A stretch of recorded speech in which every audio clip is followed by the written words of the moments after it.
পাল্টা জবাব দিচ্ছে, যে জবাবে দখলদারদের অধিকাংশ জনগণ গর্তে লুকিয়ে যাচ্ছে। দর্শক, চলুন একটা একটা করে আপনাদের খবরগুলো দেওয়ার চেষ্টা করছি। প্রথমে আসছি তুরস্ক প্রসঙ্গে। এতদিন আমরা জানতাম যে মার্কিন যুক্তরাষ্ট্র এবং রাশিয়া, পাশাপাশি ইসরায়েল, তাদের আকাশ প্রতিরক্ষা সিস্টেম পৃথিবীতে সবচেয়ে পাওয়ারফুল। রাশিয়ার S-400, S-500, আমেরিকার প্যাট্রিয়ট থার্ড, আর ইসরায়েলের ডেভিড স্লিমিং এবং আয়রন ড্রোন। এবার দখলদার দেশকে টেক্কা দেবার জন্যই তুরস্ক তৈরি করলো স্টিল ডোম। আয়রন ডোমের বড় ভাই স্টিল ডোম। বিষয়টা বুঝতে পারছেন? অর্থাৎ এই নামকরণের মধ্য দিয়েও বোঝা যাচ্ছে তুরস্ক কাকে বিট করতে চাইছে, কাকে চ্যালেঞ্জ জানাতে চাইছে। এটি নিয়ে আমি বোধহয় আপনাদেরকে আরো অনেক আগে, কয়েক মাস আগেও খবর দিয়েছিলাম। স্টিল ডোম আসছে এবং কি কি সেটার মধ্যে থাকবে সেটা বিস্তারিত বলেছিলাম। আজকে আর নতুন করে না বলে শুধু কয়েকটা বিষয় তুলে ধরি। আয়রন ডোম স্বল্প মাত্রার টার্গেটকে ইন্টারসেপ্ট করতে পারে, আয়রন ডোম যেটা দখলদারদের তৈরি। কিন্তু স্টিল ডোম বৃহৎ পরিসরে টার্গেট করতে পারে। এটার যে কৃত্রিম বুদ্ধিমত্তা, এটি আকাশের শত্রুর যে কোনো টার্গেটকে অল্প সময়ের ব্যবধানে সাসপেক্ট করতে পারে। যা আমার আকাশের শত্রুর যুদ্ধ বিমান বা ড্রোন কিংবা মিসাইল প্রবেশ করছে কিনা, এটা বহু দূর থেকেই স্টিল ডোম মানে তুরস্ক যেটা তৈরি করেছে এটা টের পায়। এই কৃত্রিম বুদ্ধিমত্তা অর্থাৎ এআই, আমরা যেটাকে বলি, অটোমেটিক সাসপেক্টকে টার্গেট করবে, কত স্পিডে আসছে এবং এটা কি পরিমাণ ক্ষতি করার সক্ষমতা আছে এবং এটাকে কত স্পিডে এন্টি মিসাইল দিয়ে ধ্বংস করতে হবে, সেটা বুঝে অটোমেটিক কৃত্রিম বুদ্ধিমত্তার সিস্টেম ওই শত্রুর আক্রমণকে প্রতিহত করবে। এটা সাগর বলি, আকাশ বলি, স্থল বলি, প্রত্যেকটি ক্ষেত্রে শত্রুকে তার সীমানার প্রবেশের আগেই ধ্বংস করতে পারবে। তুরস্ক বলছে এই স্টিল ডোম শুধু তুরস্ক নয়, এটা তাদের বন্ধু দেশকেও দেয়া হবে। তার মানে এটি পাকিস্তান পাবে, এটি লেবানন পাবে, চাইলে বাংলাদেশও পেতে পারে। আমার মনে হয় বাংলাদেশের এটি খুব জরুরি, কিন্তু বাংলাদেশে এটা কেউ কিনবে না, কারণ ভারত চাইবে না। বাংলাদেশের 54 বছরে যারা ক্ষমতা ছিলেন, সব দলের কথাই বলি, আওয়ামী লীগ, জাতীয় পার্টি, বিএনপি, এরা কেউ ভারতকে অখুশি করে কিছু করবে না। এদের দরকার ক্ষমতা। আমার কথাকে কষ্ট পেলে আমার কিছু করার কিছু করার নেই। এরা চায় ক্ষমতা, যে আমার ক্ষমতার জন্য যার পা ধরতে হয় পা ধরবো, যার যা ধরতে হয় তাই ধরবো, লাগলে তেল মালিশ করে দেব, কিন্তু আমার চাই ক্ষমতা। ক্ষমতা কি লাভ? ক্ষমতা হলে আমার পারিবারিক ব্যবসা বাণিজ্য উন্নতি হবে, আমার ব্যাংকে কারি কারি টাকা জমা হবে, আমার দলের লোকদের শুকনো দেহ মোটা হয়ে যাবে, এত অর্থ কামাই করতে পারবে। কিন্তু যদি বাংলাদেশকে উন্নত করতে হয়, বাংলাদেশকে শত্রুর সামনে মোকাবেলা করার সক্ষমতা, শক্তি তৈরি করতে হয়, তাহলে পাকিস্তানের মতো সামরিক খাতে বাংলাদেশকে এগিয়ে নিতে হবে। কিন্তু বাংলাদেশের সামরিক খাত আমরা বিগত সময় দেখেছি সবসময় দুর্বল ছিল। আমাদের সামরিক বাহিনী পারবে নূরের মতো অসহায়দের পেটাতে, আমাদের সামরিক বাহিনী পারবে 16 বছর শেখ হাসিনাকে উলঙ্গ সাপোর্ট দিতে, তারা ছাত্রদের বুকে গুলি চালাতে পারবে, তারা অবৈধ নির্বাচন করিয়ে দিতে পারবে। কিন্তু আমাদের সামরিক বাহিনী যদি ভারত ঢুকে পড়ে 10 সেকেন্ড টিকে থাকতে পারবে না। কি দিয়ে টিকবে? পুরনো মানদত্ত আমলের 2টো যুদ্ধ বিমান আছে, যেগুলো আমাদের পাইলটরা ওড়াতে গিয়ে নিজেরই অটোমেটিক ক্র্যাশ করে, নিজেও মরে আবার অনেক মানুষকেও মারে। মাইলস্টোনে দেখলাম না আমরা। তো ইতিমধ্যে স্টিল ড্রোনের ক্রেতা মানে যারা তুরস্কের সাথে যাদের বন্ধুত্বপূর্ণ সম্পর্ক, তারা প্রত্যেকেই এটার ব্যাপারে আগ্রহ দেখিয়েছে। তুরস্ক এটাতে মানে এই স্টিল ডোম নিজের ভূমিকে রক্ষার পর তারা এটা তৈরিতে আরো বেশি কাজ শুরু করবে। অর্থাৎ যত তার বন্ধু আছে বন্ধুদেরকে এটা সাপ্লাই দেবে। আমরা তুরস্কের মতো একটা বিশ্বস্ত বন্ধু পেয়েছি, কিন্তু আমরা তুরস্কের থেকে কয়টা অস্ত্র কিনেছি? 2 ধরনের ড্রোন ছাড়া আর কি কিনেছি? এই ড্রোনও তো ভারত খুশি হয়নি। এখন আমাদের সীমানা পাহারা দিতে হলে, ধরেন আমাদের মেশিন, ভালো অস্ত্র নেই, যুদ্ধ বিমানে কিছু নেই, অ্যাটলিস্ট আমাদের যদি স্টিল ডোমের মতো কয়েকটা থাকে, আমরা যদি বসায় রাখি, ভারত আমাদের যুদ্ধ বিমান বা মিসাইল মারার সঙ্গে সঙ্গে তো আমরা সেগুলো ক্র্যাশ করতে পারবো, ইন্টারসেপ্ট করতে পারবো, তাই তো?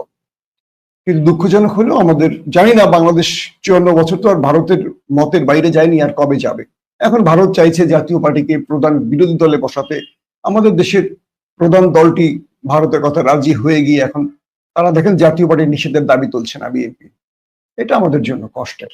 যাক, বিএনপির দরকার ক্ষমতা, তাদেরকে আমরা ক্ষমতা দেই, তারা লুটপাট করে আবার ব্যাংক ভরুক। আওয়ামী লীগ তো 16 বছর ভরেছে, এখন তারা ভরুক বাকিটা। আর আমরা জনগণ, দেশপ্রেমিক জনগণ, আমরা সবসময় চোর বাটপারদেরই ভোট দিই, সমস্যা কি? কোনো সমস্যা না, দিয়ে যান, নিজের কপাল নিজে নষ্ট করব, এটাই তো আমাদের নিয়তি। আসেন দর্শক, দ্বিতীয় যে প্রসঙ্গটি,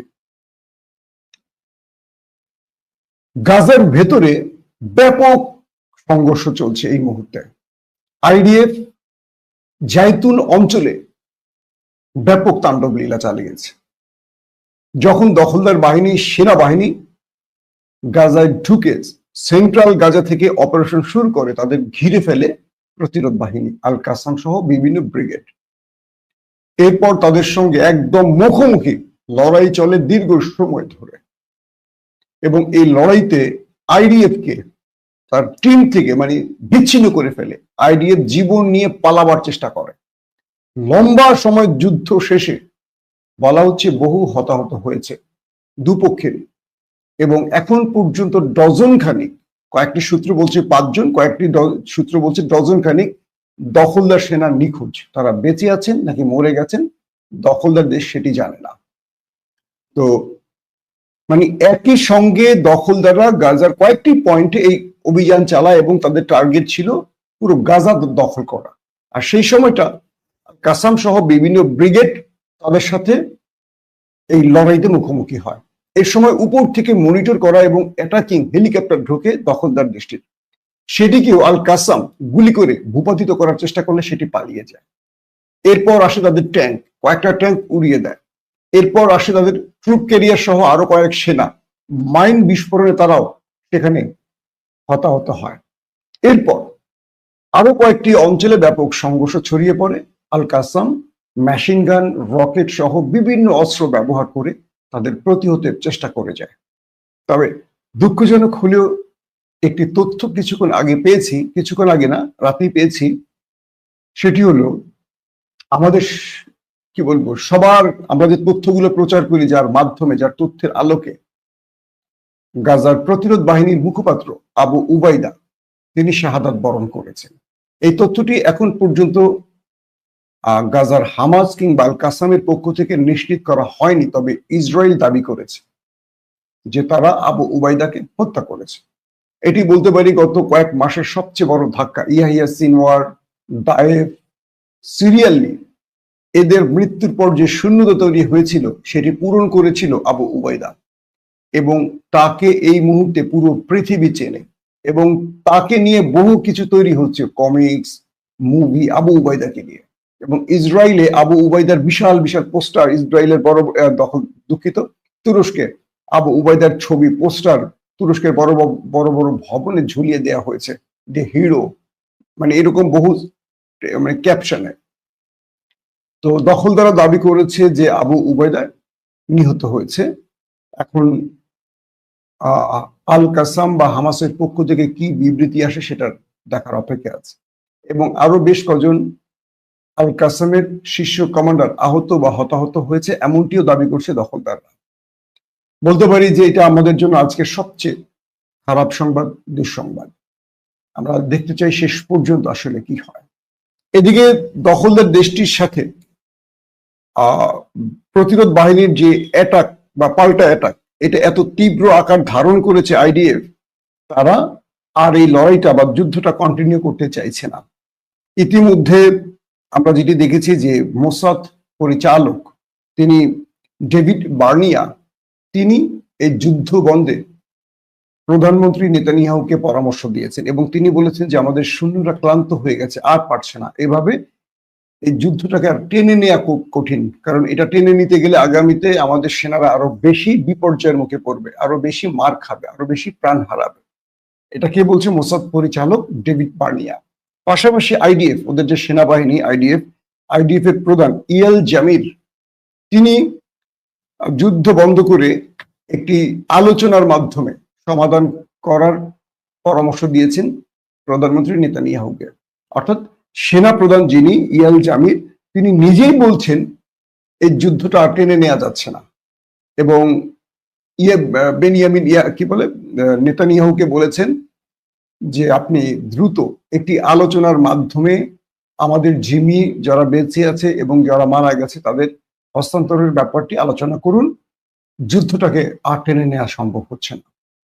তার মানে দখলদার দেশের মোসাদ পরিচালক এবং সেনা প্রধান দুজনই নেতানিয়াহুকে যুদ্ধ বন্ধের পরামর্শ দিয়েছেন। এটি একদম স্পষ্ট হয়ে যায় যে বড় রকম ধোলাই মার কিন্তু দখলদাররাও খাচ্ছে। কিন্তু একটি বিষয়ে খুব আমাদেরকে আহত করে, সেটা হলো আর পারছেন আসলে প্রতিরোধ বাহিনী, তারা ক্লান্ত হয়ে গেছে। একদিকে খাদ্যের সংকট, একদিকে অস্ত্রের সংকট, পৃথিবীর কোনো দেশ থেকে তারা এখন ঠিক মতো অস্ত্র পাচ্ছে না। তুর্কি কিছু অস্ত্র তারা পেয়েছিল, কিন্তু সেই সাপ্লাই লাইনগুলো বন্ধ করে দিয়েছে দখলদাররা, সেখান দিয়েও তুরস্ক এখন পারছে না। ইরানও অস্ত্র দিতে পারছে না। এখন তারা মেশিন গান, রকেট, কিছু এক্সক্লুসিভ ডিভাইস নিজেরা তৈরি করে সেগুলো দিয়ে প্রতিহত করে যাচ্ছে। একটা বাহিনী তখনই পারে যার কাছে আধুনিক অস্ত্র থাকে।